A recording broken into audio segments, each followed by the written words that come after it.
मित्रांनो बघा, अगेन्स्ट विरुद्ध, टिकून किंवा टेकून. वाक्यतोपिक बघा. They stood against the new rule. ते नवीन नियमाच्या विरुद्ध उभे राहिले. अगेन्स्टचा अर्थ काय होतो? विरुद्ध किंवा त्याला अपोज करतात या अर्थाने. The soldier fought against enemy.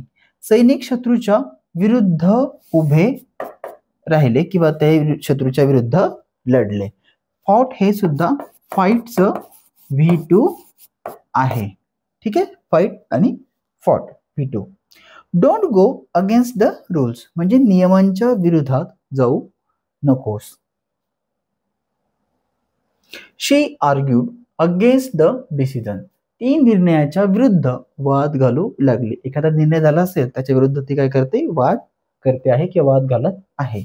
I sat against the chair for support. आता इथे अर्थ बघा, दुसरा अर्थ. मी खुर्चीवर टिकून बसलो जेणेकरून मला आधार मिळेल. मी ह्या पॅनलला टिकून उभा राहिलो, याचा अर्थ काय की मला आधार मिळेल. तसंच इथे अर्थ काय आहे की मी खुर्चीवर टिकून बसलो जेणेकरून मला आधार मिळेल. म्हणजेच इथे अगेन्स्ट हा जो अर्थ आला आहे टिकून किंवा टेकून या अर्थाने तो आलेला आहे किंवा वापरलेला आहे. He fought against injustice. त्याने अन्यायाविरुद्ध लढा दिला. त्याने अन्यायाविरुद्ध काय दिला? लढा दिला, विरुद्ध. ओके, नेक्स्ट वाक्य बघू. ही put the board against the wall as it is. जसं सांगितलं होतं की त्याने फळी भिंतीला टेकवून ठेवली. पुढे बघा.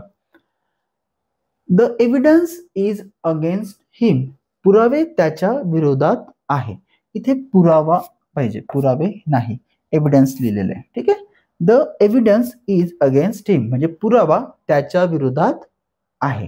ठीक आहे.